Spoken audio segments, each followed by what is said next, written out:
When my husband asked for a divorce after 16 years of marriage, I didn't argue. I quietly agreed and signed the papers. That same night, he went out to celebrate with his girlfriend at our favorite restaurant. I walked up to their table with a smile. "Congratulations on your freedom," I said as I slid an envelope across the table. His smile disappeared the moment he looked at what was inside: DNA test results. What destroyed my marriage wasn't a fight or a loud argument. It was quiet. It was the shock of realizing the truth. I remember the exact moment. I was standing in our walk-in closet, holding Adam's dress shirt in my shaking hands. It was Friday, 8:20 a.m. The twins were at school. Jessica was at her piano lesson. I was gathering clothes for dry cleaning when I noticed Adam's gym bag behind his shiny dress shoes. The zipper was slightly open. I peeked inside and saw the wrinkled shirt he said he wore to an emergency surgery the night before. But the stain on it wasn't from any medical work. No doctor would wear that bright red lipstick into an operating room. Before we move on to more of Linda's shocking discovery, I want to invite you to join our storytelling community. If stories about strength, betrayal, and women taking back their power inspire you, please hit subscribe. It's completely free and helps us keep sharing more stories like this. Now, let's see how Linda's perfect life started to fall apart. My heart was racing. I stood frozen as 16 years of marriage suddenly made sense because of one shirt. Dr. Adam Thompson, a respected heart surgeon, my husband, and the father of our 3 kids, had another woman's lipstick on his clothes. Everything I believed in broke apart like glass shattering on the floor. For years, his co-workers called us the perfect Thompsons. He was the talented doctor with steady hands. I was the loyal wife who stood by him through it all. Our beautiful home in APD automation, with its green lawn and white fence, looked like something from a movie. At hospital fundraisers, he'd hold me close and say, "Linda makes it all possible," while raising a glass of champagne. The other doctors' wives would smile politely, but I could tell they were jealous. We seemed to have it all: 3 wonderful kids, a safe life, and a strong marriage that had survived the long years of medical school, residency, and Adam's successful career. Or at least, that's what I believed. Looking back now, I should have noticed the warning signs. Adam started coming home later, saying the hospital didn't have enough staff. He played golf more often on the weekends, saying it was with coworkers. Our talks became shorter and only about practical things, like the kids' schedules, what we needed around the house, and planning events to help his career. When Adam was promoted to chief of cardiac surgery last spring, I threw a big party to celebrate. I invited all his colleagues. He smiled and thanked me in front of everyone, but later that night, he said I had embarrassed him in front of the hospital board. That night, he slept in the guest room. He said he was just tired. "It's just the pressure," I told my sister the next day over the phone. "This promotion comes with a lot of stress. Men change when they get power, Kathleen," she warned me. But I brushed it off. I thought she was just bitter because of her own failed marriage. Adam also started pulling away from me physically. He said he was tired from working 20-hour surgeries. When he turned away from my touch, I tried to bring the romance back. I bought new clothes, planned date nights, and followed all the tips in women's magazines to keep our love alive. But he didn't seem to care. He would go through the motions without interest and kept checking his phone during the nights I planned so carefully. "Is everything okay between us?"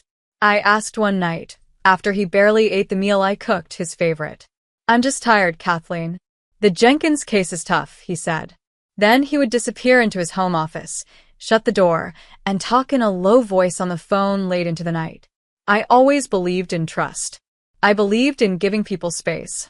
I never thought of checking his phone or email. That felt like something insecure or jealous women did, not me. I was Linda Thompson, the perfect wife. But as our 16th anniversary came closer, I wanted to surprise him. I planned a romantic weekend in Healdsburg, where we had gone for a honeymoon. I needed to check his schedule, so I thought I'd quickly look at his calendar while his phone was lying on the counter and he was in the shower. Just one quick look. That's all I planned. But then a text popped up. "Dr. Rachel Brosnahan. Last night was amazing. I can't wait to feel you inside me again. When are you leaving her?" My hands shook as I opened the message thread. There were hundreds of messages. They had been texting for 9 months, sharing private photos, making secret plans while I was busy taking Jessica to her piano lessons or helping the twins with schoolwork. Some of the messages were cruel jokes about me. Adam. She's planning some big anniversary surprise. Rachel. Poor thing. Still thinks there's something to celebrate. I felt sick. I quietly put the phone back where I found it. I made his coffee, like I always did. I kissed him goodbye as he left for work. Then I ran to the bathroom and threw up until there was nothing left in me but bitterness and heartbreak. That night, after the kids were asleep, I finally asked him the question in our bedroom. The same room where we had created our family. The room where we held each other during the heartbreak of miscarriages, where we turned to IVF, where he once comforted me when my dad passed away. Are you sleeping with Rachel Brosnahan? I asked. My voice was calm, even though my heart was pounding. Adam didn't even react. He calmly took off his watch and placed it on the nightstand. Yes, he said. For how long? I asked. Does it matter? He replied coldly. He looked at me with such emptiness that I barely recognized him. Then he added, I want a divorce, Linda. His words didn't come with guilt or sadness. They were cold and sharp, like a blade. It didn't feel like a confession. It felt like an execution. Why? I whispered. I've outgrown this life. Outgrown us, he said, waving his hand around the bedroom like it was a prison cell. I've given 16 years to this marriage, to the kids. I'm 46 now. If I'm going to start fresh, it has to be now. Start fresh, I said, shocked. We built this life together, Adam. Everything you are, everything I am, we built it side by side. He gave a bitter laugh. I save lives every day. What do you do, Linda? Bake cookies for school fundraisers? Sort my socks? I built this life despite being weighed down by the boring parts of it. His words hit me like punches. I had given up my own teaching career, so he could chase his dream of becoming a doctor. I ran the house, raised our children, and stood by him through everything. I hosted dinner parties and helped him connect with hospital leaders to help his career grow. You'll be taken care of financially, he continued, like we were just closing a deal. The kids will be fine. They always adjust. That night, he slept in the guest room. I lay awake, thinking about everything from the past 16 years, questioning if any of it was ever real. The next morning, he left early for work. On the kitchen counter, he had left a business card for his lawyer. The perfect life I thought we had was just an illusion. The cracks had been there all along. I was just too loyal to see them. What I didn't know then was that the lipstick and the affair were only the beginning. Adam's betrayal was far worse than I could ever imagine.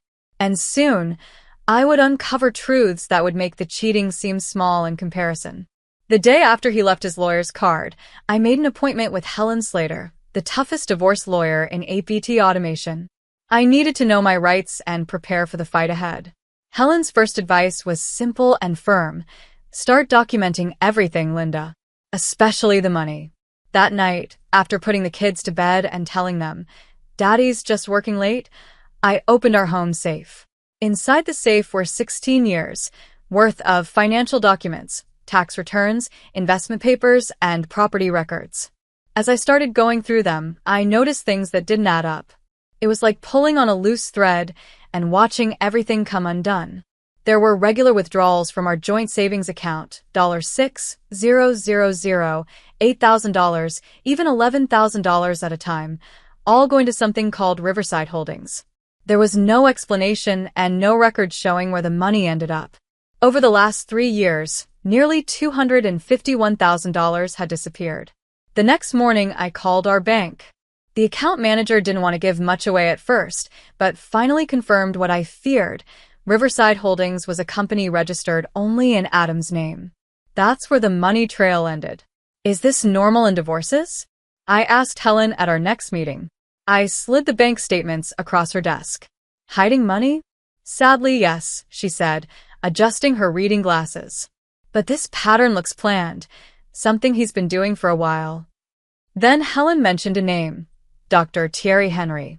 He came up in another case, she explained. He used to work with your husband at Santurce Medical Mall. Left 4 years ago under odd circumstances. Might be worth talking to him. I remember Dr. Henry faintly, quiet and serious, always looking a little out of place at hospital events. Then one day, he just disappeared from the medical world.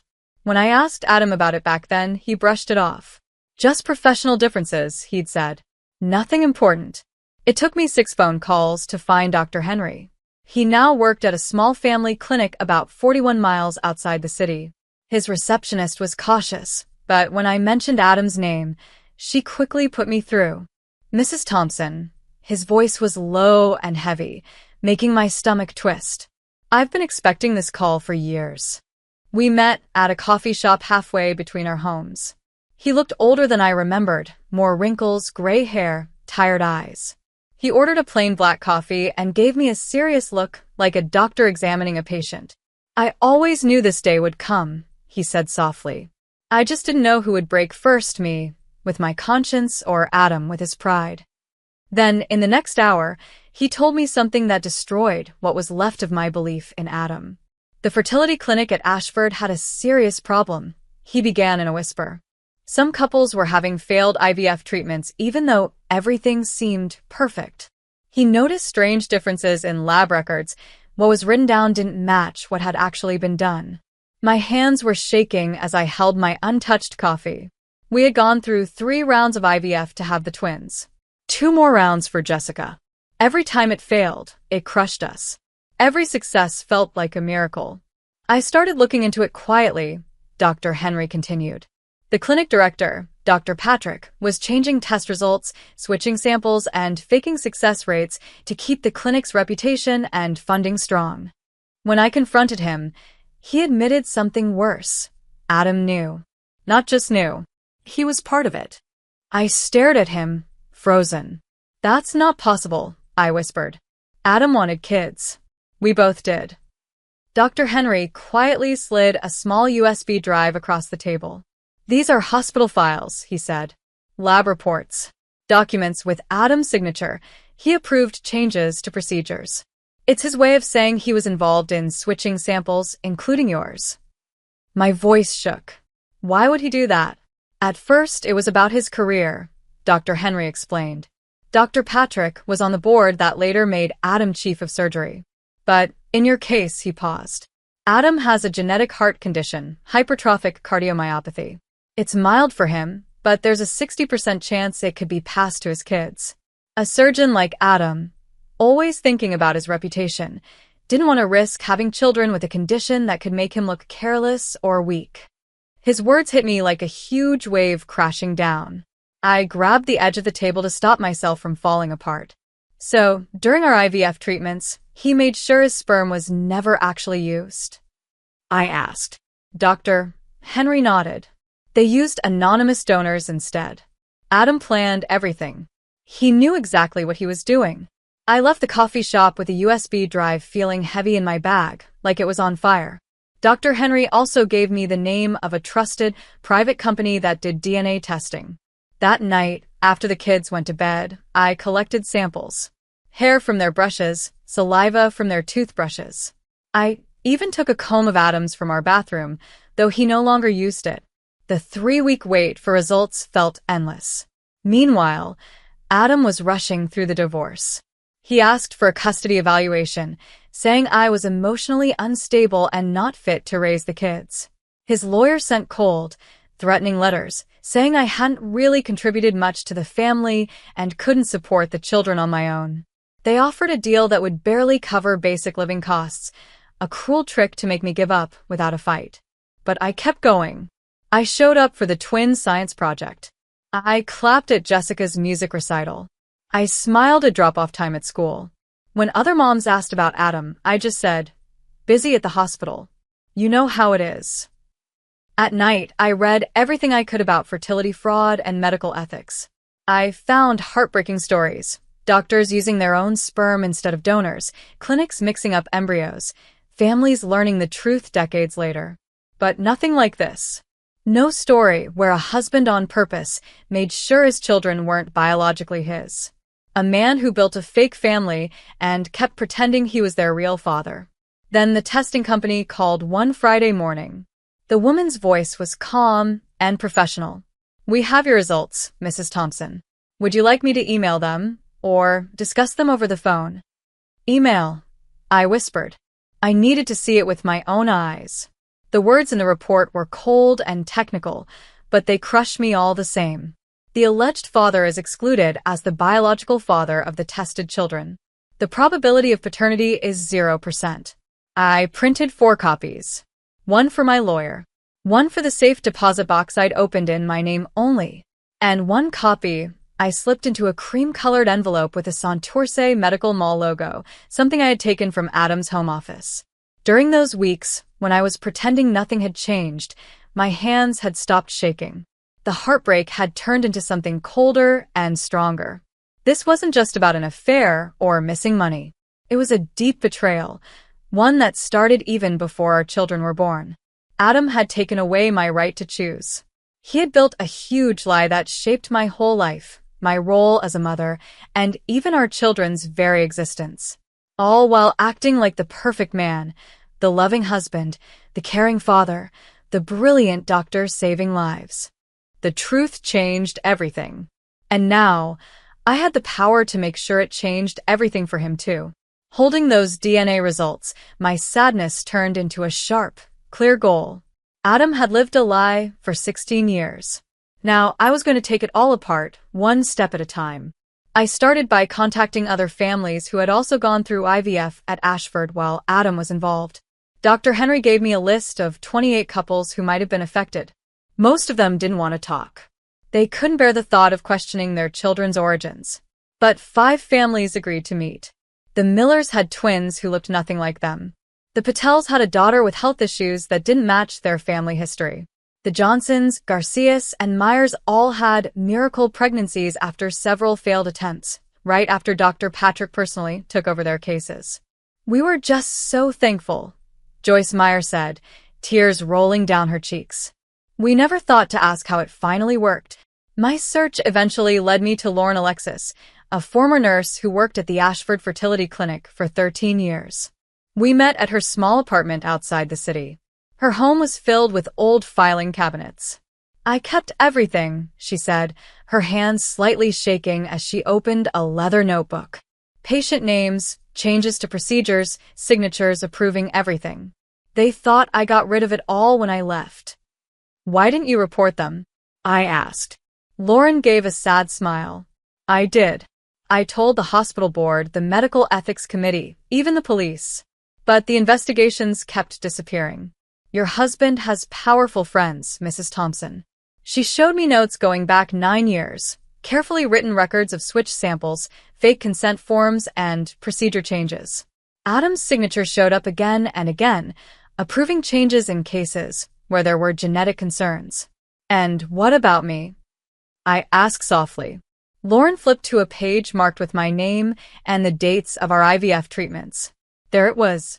Special instruction from Dr. Thompson.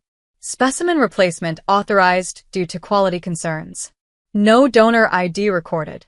I took photos of every page, every signature, every piece of proof. As I was getting ready to leave, Lauren handed me a business card. "Medical Ethics Investigation Unit," she said. "Ask for Agent Jones. Tell him I sent you." Jerry Jones worked for a special team that looked into healthcare fraud. He had been trying to build a case against Ashford for a year and a half, but the fertility clinic had been hard to break into. "Your evidence could be the key," he told me during our first meeting. "But we'll need more, financial documents showing illegal payments, proof of cover-ups, and someone on the inside willing to talk." I promised to get him what he needed, while still pretending to be just a woman going through a painful divorce. During mediation meetings, I smiled politely at Adam, agreed to temporary custody, and acted like I was thinking about his ridiculous financial offer. "You're being surprisingly reasonable, Linda," he said once after a tense meeting with our lawyers. "I just want what's best for the kids," I replied quietly. He grew more confident each time I gave in, at least that's what it looked like. He started bringing Rachel to school events. He introduced her to our friends. He even let her stay overnight when the kids were at his new apartment downtown. All while I was collecting proof, recording conversations, taking pictures of documents, and carefully building my case. Things took an unexpected turn when I hired a private investigator to look into Rachel's past. The report shocked me. Rachel wasn't just Adam's coworker and girlfriend. She was Janet Brosnahan's daughter. Janet had been Adam's patient 6 years ago. It was supposed to be a simple heart valve surgery, but something went wrong. Adam was blamed for making a mistake, but the hospital said it wasn't his fault. They claimed Janet had forgotten to mention a medication that caused complications. But Agent Jones found the truth hidden in old records. Adam had been working with barely any sleep after spending the weekend with Rachel in Milwaukee. He made a mistake during surgery. The hospital covered it up. They changed the reports and paid off the family using Ashford's money. Janet's husband died a year later from stress and grief, leaving Rachel completely alone. She changed her last name, cut all ties to her past, and slowly got close to Adam, first as a coworker, then as his lover. Her revenge had been carefully planned for years. Just like mine. I thought about talking to her, maybe even asking if we could work together. But I chose not to. Rachel was driven by pain and emotion. I needed to stay focused, calm, and smart. Over the next month, I collected statements from former clinic employees. I followed the trail of money from Ashford to Riverside Holdings to secret overseas accounts. I got signed letters from patients whose treatments had been tampered with. Agent Jones worked on the legal case. I was building something else, something more personal. The complete destruction of Adam Thompson's perfect reputation. I even recorded one of our co-parenting talks, gently guiding the conversation toward the fertility treatments. "The twins have your eyes," I said casually. I mentioned it casually. "Good genes," I said. Adam, distracted by his phone, replied, "Yeah, good genes." Then I asked, "Do you ever wonder if the kids inherited your heart condition?" His head shot up. "What heart condition?" "Hypertrophic cardiomyopathy. Dr. Henry told me about it." Adam's face changed instantly. He looked angry. "Henry should keep his mouth shut about things that don't involve him. Don't you think our children's health does involve him? And me? There's nothing to worry about," he said quickly. "I had them tested years ago. They're fine." "You tested them without telling me?" I asked, shocked. "I'm their father and a doctor. I made a medical decision." The recording caught every word. Adam admitting he has the heart condition, that he had the kids tested without me knowing, and still pretending to be their biological father. It was the last piece Agent Jones needed. The timing couldn't have been better. Santurce Medical Mall's biggest event of the year was coming up, the annual gala. Adam had been chosen to receive the Physician of the Year award for his work in heart surgery and his supposed strong moral values. The invitation arrived at our house, still addressed to both of us, even though we were in the middle of a divorce. Adam texted that he would be taking Rachel as his date, but that I could still come if it wouldn't be too awkward. I replied with the perfect mix of grace and quiet pain. I wouldn't miss it. You deserve the recognition. What Adam didn't know was that I had already met with the hospital board chairman. I had shown him parts of the evidence. A private meeting was scheduled right before the gala, where Agent Jones would present the full case against Adam, Dr. Patrick, and the fertility clinic. As I picked out my dress, a sleek black gown that Rachel once joked about in a text to Adam, calling it "suburban mom trying too hard," I received another message. Adam and Rachel were planning to celebrate at Vincenzo's after the event. Our special restaurant. The same place where Adam proposed to me 16 years ago. It was the perfect final touch to everything I had carefully planned. The envelope with the DNA results was ready. The legal team was prepared. Every detail had been thought through. For the first time in months, I felt completely calm. I knew what I had to do. Adam had spent 16 years building a lie. Tomorrow night, the truth would finally come out. The night of the Ashford Gala arrived with perfect dramatic timing. Storm clouds filled the sky, but the rain held off. The air was heavy with tension. I walked into the hotel ballroom alone, wearing the black dress Adam once said made me look like I was trying too hard. My hair was pinned up. The diamond earrings, once a gift from a husband who didn't exist anymore, caught the light as I entered. I walked through the crowd of top doctors and hospital staff. I spotted Adam right away near the stage, confidently talking with people, his arm wrapped tightly around Rachel's waist. She was wearing bright red, the exact shade of lipstick that had started this chain of discoveries. Board members gathered around them, laughing at Adam's jokes and complimenting Rachel. They looked like the perfect couple. Everything about them screamed success. What they didn't know was that just 40 minutes earlier, a secret board meeting had ended. I had watched from a small side room as Agent Jones showed all the evidence, bank records, statements from former patients, and Lauren Alexis's careful notes. The board's faces changed slowly from doubt to shock, then to serious concern. The hospital's legal team had already called the district attorney. But Adam didn't know any of this. As he smiled and accepted praise for the award he was about to receive, he had no idea that police officers were waiting by every exit. He didn't know that the life he had built on lies was about to fall apart. I moved through the room quietly, nodding and chatting with the other wives, women who had always seen me as just Adam's quiet, supportive wife. "So brave of you to be here tonight," whispered Cheryl Hines, the wife of the chief of surgery. Her voice was kind, but her eyes kept glancing toward Adam and Rachel. "I wouldn't miss watching Adam get the recognition he deserves," I said with a polite smile, one that made her shift uncomfortably. The awards ceremony went ahead as planned. The hospital board chair, Dr. Madison Slater, had decided it would be more powerful to expose Adam in public rather than have him arrested quietly. Adam walked up to the stage to loud applause, holding the crystal trophy like a true professional. "Medicine isn't just about science," he said into the microphone. "It's about trust between a doctor and a patient. Ethics must guide every decision, every step, every moment in the operating room." I watched Rachel as he spoke. There was a slight stiffness in her shoulders. She looked proud, but I could tell it was an act. Just like the one I had played for 16 years, but for a very different reason. At one point, our eyes met from across the room. For a second, we understood each other. We were two women who truly knew the real Adam Thompson. After the ceremony, Adam and Rachel headed to Vincenzo's, just like they had planned. 30 minutes later, I followed, holding the cream-colored envelope tightly in my purse. The restaurant looked exactly the same. White tablecloths, warm lighting, and soft Italian music playing in the background. The maitre d' smiled the moment he saw me. "Mrs. Thompson, what a lovely surprise. Your husband said you might be joining them." Either Adam was overly confident or hoping to embarrass me in public. Either way, it worked perfectly with my plan. They were sitting at our favorite table by the window.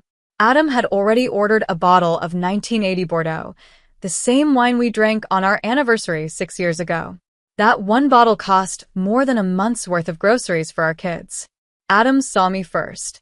His face shifted from surprise to a smug grin. It was obvious Adam thought I had come to beg or make a scene. Rachel looked at me with that fake kind of polite concern, her perfect face calm and controlled. "Linda," Adam said in that familiar, smug voice he'd mastered. "This is unexpected." "Is it?" I replied calmly as I walked up to their table. "You told the maitre d' I might join you." "That was just a courtesy," he said. "I didn't think you'd actually show up." Rachel shifted in her seat, clearly uncomfortable. "Maybe I should give you two a moment."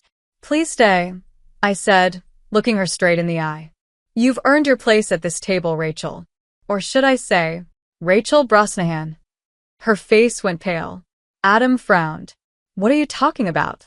"Rachel knows," I said, not taking my eyes off her. "She's the daughter of Janet Brosnahan, the woman who died after a surgery you messed up, Adam. The same surgery you performed after coming back from a weekend in Milwaukee with her daughter." Adam turned to Rachel, realization slowly hitting him. "Is that true?" She didn't answer. She didn't need to. Her silence said everything. While they sat stunned, I placed the cream-colored envelope on the table. "Congratulations on your freedom," I said quietly. "I think you'll want to read this." Adam's hand shook slightly as he opened the envelope and pulled out the DNA test results. I watched his face change, first confused, then shocked, and finally horrified. "This can't be true," he whispered. "Isn't it?" I said calmly. You made sure your sperm was never used during our IVF treatments. You faked records. You lied to me for 16 years about our children, about everything. Rachel looked from the paper to Adam, stunned. What is she talking about? Nothing. Adam snapped, trying to act in control again. Linda's making up stories because she can't handle the divorce. Then I'm sure you won't mind explaining this to the hospital board, I said, turning slightly toward the restaurant entrance, where Dr. Slater and several board members stood beside Agent Jones. Or to the district attorney. Or to our kids. Adam's face twisted with rage. You vindictive. Choose your next words carefully. Agent Jones cut in, stepping forward. Dr. Adam Thompson, he said clearly, you're under arrest for medical fraud, financial crimes, and violations under the Medical Practice Act. The restaurant went completely silent as Jones read him his rights. Rachel sat frozen in place, her own plans for revenge overshadowed by something much bigger than she had ever imagined. You planned all this, Adam hissed at me as the officer put handcuffs on him. All those months pretending to be the sad, helpless ex-wife. You had 16 years to live your lie, Adam, I said quietly. I only needed 4 months to bring it down.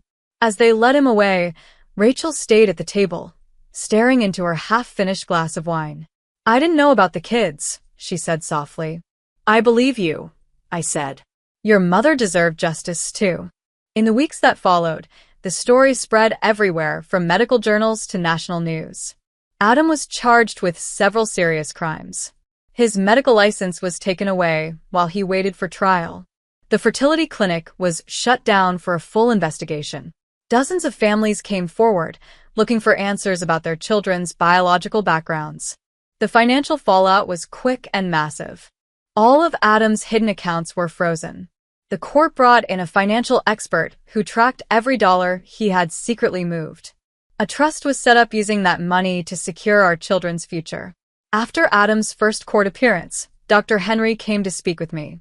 Ashford is starting an ethics review committee for their fertility services once they reopen, he said. They've asked me to lead it. Congratulations, I said, truly meaning it. Actually, I suggested we lead it together, he added. Your voice would bring an important perspective. The offer surprised me. For 16 years, I had only been seen as Linda Thompson, the surgeon's loyal wife. My identity had been buried under Adam's career, his plans, his image. Now, I was being invited to step forward as myself. 7 months after the gala, I sat across from Rachel at a different restaurant. Somehow, during the legal battles, we had formed an unexpected connection. 2 women fooled and used by the same man, but for different reasons. Do you regret it? She asked me. Telling everyone the truth? One day, the kids will know.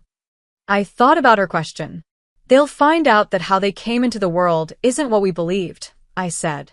But that doesn't change who they are, or how much I love them. Yes, their lives began with lies, but I chose the truth. Even if it hurts, it's better than pretending.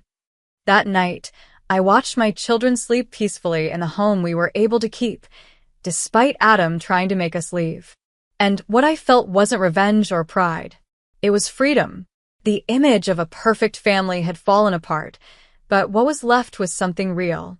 I was no longer trapped in someone else's carefully built lie. For the first time in 16 years, I was writing my own story, messy, imperfect, and completely mine.